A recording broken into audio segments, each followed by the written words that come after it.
out to become a member usap, not unless under exceptional circumstance, no? But because when you become a buyer beneficiary, identified ka kasama sa inyong unit.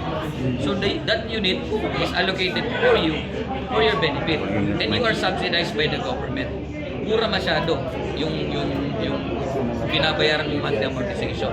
Pag binenta mo yan, cancel yung loan, marirevert back sa government. Kung saan pag-convince na to, yan itong mga informal settlers, kung hindi na bayaran na renta, kanya karon mo renta sila, kanya layo, ang concern mo nila attorney, layo pagulgayo ang kalina, kanya ilang pang inabuyan nasa downtown. Okay, karon no, tungod sa bypass road, ako in 15 minutes, 20 minutes kaya niabot ko.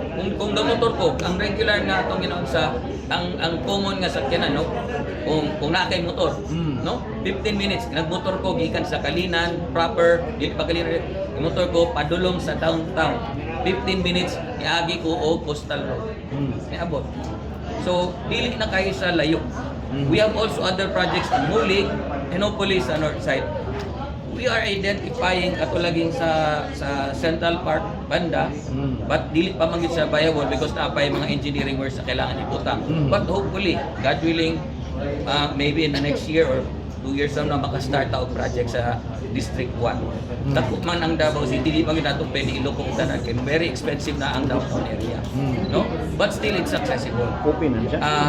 Dili mo po siguro tanan ni kotse. No? Kung magkikotse ka, nasa 30 minutes kung ma-traffic ang Kalinan. Dagan ko kaila dagay mga estudyante karon nga sa Kalinan nga puyo. Akong isa ka classmate sa akong anak dito ka puyo, dalihan na siya. Ako before, when I started, ang layo sa karon, no? Layo karon. Maka-remember ko when I first bought my house diya sa may Katitipan. When my father died, I was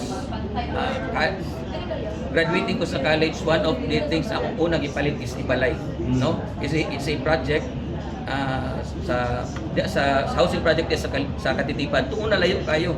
College pa ko layo kayo. But karon tuon na kayo ang Katitipan. No? In a few years time, mas muduot pag na siya, especially nga ang trajectory nato is to provide city centers all over the ang Turil na anay sa Liring City Center, ang Kalinan na anay sa Liring City Center, ang kanang dito sa north side dukol na pud yun siya, no? Ang mga areas na lang identified rin sa downtown ang medyo lisod because very expensive. Katumbang pa rin doon sa amortization from 4,000 to 2,000. Talagang ang level. Naana gina-finalize na because it should be in close coordination also with Pag-ibig. No? Gina-finalize na siya. In fact, we are within the next few months, naana gito yung mga initial beneficiaries nga mag-move in na sa mga projects not only Davao City but all over the country. Naana sa Bacolod, naana sa, I think, sa Palayan, nauna. So, kana Sa Davao City before December, expected na kayo mag-move in dito. we are no dili po kay I think i-deliver ang first 4 buildings kay nag-identify na so magsugod na silang bayad, no? Depende na sila kung sila gusto but sila na-identify. What's good is nadungagan og additional 2 hectares para not only tong sa original pan nga nanay park nga allowed i-increase pag yun kanan sa Kalinan Riverside mas dako nga park area.